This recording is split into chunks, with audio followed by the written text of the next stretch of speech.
these documents is that people inside the White House, including Michael Duffy, who's the Office of Management and Budget, I mean, they're the people who are supposed to send the money over, transmit the money.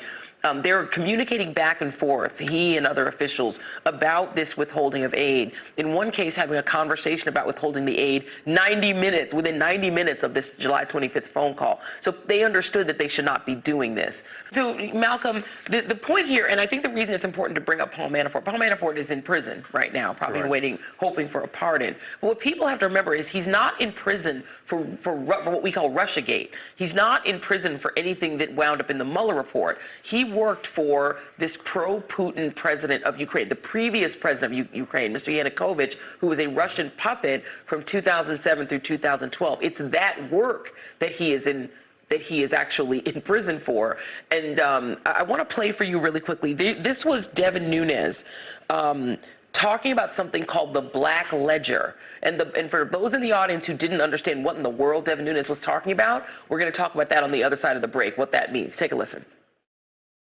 Have you ever heard of the Black Ledger? I have. And the Black Ledger, is that seen as credible information? Yes. The Black Ledger is credible? Yes. Bob Mueller did not find it credible. Do you dispute what Bob Mueller's findings were? They didn't use it in the prosecution or in the report? I'm not aware that Bob Mueller did not find it credible. I think it was evidence in other criminal proceedings, and its credibility was not questioned in those proceedings. Can you talk a little bit about what are they talking about, Malcolm? The Black Ledger is a document that was found in the offices of the Yanukovych's political party, this pro-Moscow president, after a popular people's uprising pushed him out of government. The students and the people who took over those offices went through it, and they found a ledger of cash payments that were being paid to people who were supporting Moscow and the pro-Moscow Ukrainian government's activities. In that ledger was Paul Manafort's name and a dollar figure in the tens of millions of dollars which were paid out to him. You know what, Joy, you said earlier on, and everyone has been saying all roads lead to Putin. That's true. But what we really need to understand is, in this story, all roads lead to Putin through Paul Manafort, who is now in prison for money laundering the money he got that was found in this Black Ledger. Exactly, and that's what I want to get to, because I spoke with a person that knows Donald Trump very well, who said to me that what put this idea in Donald Trump's head, that Ukraine is bad, is not just Putin, but it's also Paul Manafort. Because this was Paul Manafort's main client. This was his main payday. How he was getting the ostrich jackets was through money he was getting from Ukraine when it was the corrupt version of Ukraine. And you have people like Rudy Giuliani who are trying to sort of turn them back to that. That's how Paul Manafort was making his money. And so there's this conspiracy theory, by the way, that's been debunked. I want to read this. This is from the Daily Beast. The account of the Republicans like Devin Nunes think the Black Ledger is fake. That's what they were talking about. They think it's fake. This thing called the Black Ledger, it's the account of corrupt payments that allegedly shows Ukraine's former pro-Russian government paying for cronies, including Trump campaign manager Paul Manafort. Rick Gates, who was his partner, was involved in that too. He's turned evidence. So are we looking at the idea that Manafort's corruption in Ukraine is the real start of Russiagate? Absolutely. We're watching a disinformation operation, and Manafort was doing that when he was in the Ukraine. His own deputy, Rick Gates, testified this was not ordinary lobbying. Manafort, in effect, had a shadow government, and he set up phony think tanks, phony newspapers, phony websites, and had phony stories putting out disinformation. When you looked at his real documents that he submitted, for which he was being paid $10 million a year. I want to read just one sentence. These are Paul Manafort's words.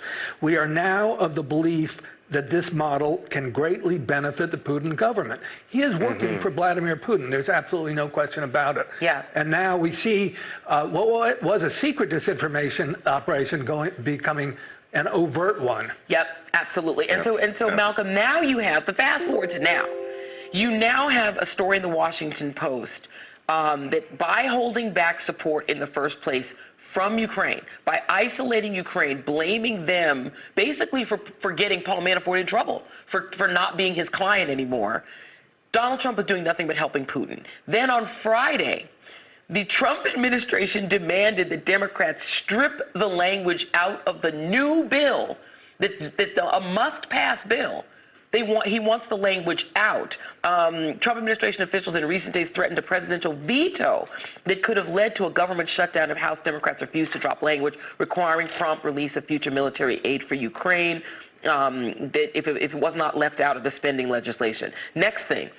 Here's Donald Trump. Oh, no, we won't even play it. Donald Trump retweeted Vladimir Putin defending him on being impeached. So it appears that there it is. This is him, a total witch hunt. He's repeating and retweeting Putin.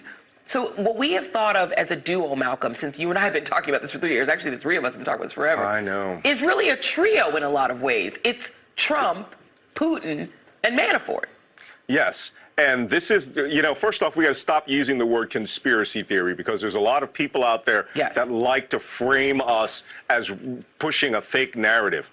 This story is not just the Trump-Ukraine scandal. It is the Trump-Russia-Ukraine scandal. It is all one circle that we have been working within. It's just that Vladimir Putin is so adept at what he's doing.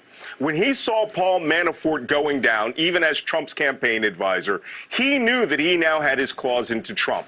And that when Trump became president, he started to tell him the narratives that he wanted him to use. And the first one was, Ukraine did it, not us. Russia's innocent. We're your best friend. Trump wholeheartedly believes that, above and beyond anything anyone in U.S. intelligence will tell him. In fact, I believe there was an article recently that said Trump flat out refused to believe U.S. intelligence and said, Putin told me that this was the Ukrainians did it. Yeah. The Russian hacking, the Ukrainians did it. That the people who had the DNC server, it wasn't in Washington, D.C., in hundreds and hundreds of these computer banks that we can all go look at. No, it's in Ukraine. All of this is a Russian intelligence narrative being fed to Donald Trump by a spy master who knows how to play the idiot that he is. Yeah. And it is attacking not just the United States, but is trying to make further encroachments into Ukraine and damage them at the same time. It's a win-win for Putin. Yeah, and people should not forget that it's always about money. Who's paying Lev Parnas $1 million? Russia. Who's paying, at the end of the day, Manafort?